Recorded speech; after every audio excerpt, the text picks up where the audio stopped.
University के public health office के members हैं और आज हम यहाँ आपके पास आए हैं हमारे कैंप के लिए जिसका नाम है operation Arman, advancing reduction in mortality and morbidity of mothers, children and neonates. तो आज हम आपको जानकारी देंगे मातृ और शिशु मृत्यु के बारे में। तो देखते हैं आज आपकी अदालत में कौन सा मुकदमा चल रहा है। आज की कार्यवाही शुरू की जाए। योर ऑनर, आज का केस बड़ा ही दिल दहलाने वाला है। मेरी क्लाइंट, माफ कीजिएगा मेरी स्वर्गवासी क्लाइंट और उनके नवजात शिशु की मेंटल टॉर्चर की वजह से और मेडिकल अटेंशन ना मिलने के कारण हत्या हुई है। ऑब्जेक्शन माय लॉर्ड, मेरे कलीग शायद ये भूल रहे कि फैसला सुनाने का काम जज का है। मैं ये दावे के साथ कह सकती हूँ कि मेरे क्लाइंट जिग्नेश बेकसूर है। ये साबित करने के लिए कि रमीला जी की मेंटल टॉर्चर के वजह से ही हत्या हुई है, मैं कोर्ट में उनकी पड़ोसन सरिता जी को बुलाने की इजाजत चाहता हूँ।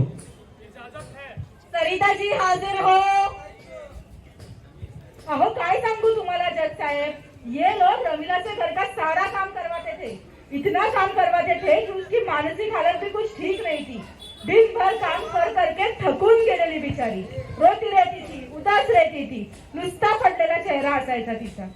Oh really? तो ये साबित करने के लिए कि प्रेगनेंसी में ये चीजें कॉमन है, मैं बुलाना चाहूंगी डॉक्टर सालुके जी को। सालुके जी हाजिर हो।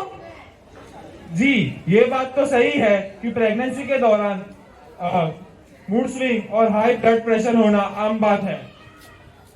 तो डॉक्टर साहब, क्या आप कोर्ट को बताना चाहते हैं कि रमीला जी की मौत कैसे हुई और उसका आखिर कारण क्या है? जहां तक मुझे याद है 13 दिसंबर की रात को रमीला जी को हमारे अस्पताल में लाया गया था। उनकी हालत काफी नाजुक थी और काफी सारे टेस्ट करने पर हमें ये पता चला था कि उन्हें यूट्रस का इन्फेक्शन हुआ है। उनके प्लेसेंटा में भी टीयर था जिसके वजह से उन्हें हेमरेज हुआ। हेमरेज यानी कि जरूरत से ज्यादा खून का बहना और दुर्भाग्यवश उनकी मौत हो गई। तो आप कहना चाह रहे हैं कि हेमोरेज के कारण उनकी मौत हुई। देखिए, मैं डॉक्टर तो नहीं हूँ, पर इतना जरूर जानता हूँ कि हेमोरेज ऐसा ही नहीं होता। तो डॉक्टर, क्या आप कोर्ट को हेमोरेज के कारण बताना चाहेंगे? वैसे तो कई कारण हैं, पर इस केस में सबसे प्रमुख कारण था हाइपरटेंशन। हाइपरटेंशन यानी सीधी भाषा में हाई बीपी, और हाई बीपी तो टेंशन की वजह से होता है और टेंशन तो मेंटल टॉर्चर की वजह से भी हो सकता है। क्यों डॉक्टर, एम आई राइट और एम आई राइट? अरे केड़ी भाई शू बोलो छो? मैंने तो अभी उसके ऊपर तो चिल्लाया भी नहीं है। હું કહું છું આ બધા ખોટું છે। मेरी बेटी के साथ मेरी बेटी के साथ ये जो हादसा हुआ है वो दुर्भाग्य नहीं था। ये सारी गलती मेरी इसके ससुराल वालों की थी। मैंने कितनी बार उसके ससुराल वालों को बोला कि उसकी गवर्नमेंट टेस्ट रेगुलेटेड टेस्ट करवाओ, सोनोग्राफी करवाओ, लेकिन उन्होंने मेरी एक बात नहीं मानी। उन्होंने मेरी बेटी और पोते को दाई माँ के हवाले छोड़ दिया। वहाँ पे स्वच्छ और शुद्ध वातावरण ना होने के कारण मेरे पोते को न्यूमोनिया हो गया और उसके कारण उसकी मौत हो गई।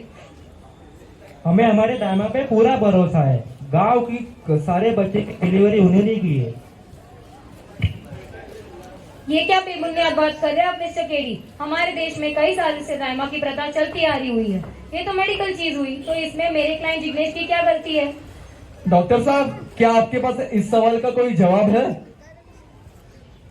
जितना मैंने सुना और समझा, अगर इस केस में स्वच्छ और शुद्ध वातावरण के साथ सारे गवर्नमेंट रेगुलेटेड टेस्ट और सोनोग्राफी की होती तो आज दोनों माँ और बच्चे की जान बच जाती और दोनों सेहतमंद और सही सलामत होते। तो दोस्तों, जैसे कि आपने देखा, माता की मृत्यु का कारण सिर्फ मेडिकल नहीं, इमोशनल कारण भी हो सकता है। पूरी दुनिया में हर दिन 800 माताओं की मौत डिलीवरी के वक्त ही हो जाती है। इंडिया में 1 लाख बर्थ्स में से, जन्म में से पूरे 100 जन्म में ये हादसा हो सकता है। माता मृत्यु के वैसे तो बहुत सारे कारण होते हैं, बट 3 प्रमुख कारण है: हेमरेज, हाइपरटेंशन और सेप्सिस। सबसे प्रमुख कारण है हेमरेज, जिसमें डिलीवरी के वक्त एक्सेसिव ब्लीडिंग के कारण माता की मृत्यु हो जाती है। दूसरा कारण है सेप्सिस। सेप्सिस यानी इन्फेक्शन। इन्फेक्शन कैसे हो सकता है? इन्फेक्शन अगर ऑपरेशन थिएटर या बर्थ कनाल में अस्वच्छ कंडीशन हुआ तो सेप्सिस हो सकता है, जो माता के लिए जानलेवा हो सकता है। और अब हम तीसरे कारण के बारे में बात करेंगे जो हम देख के भी अनदेखा कर देते हैं, दैट इज हाइपरटेंशन।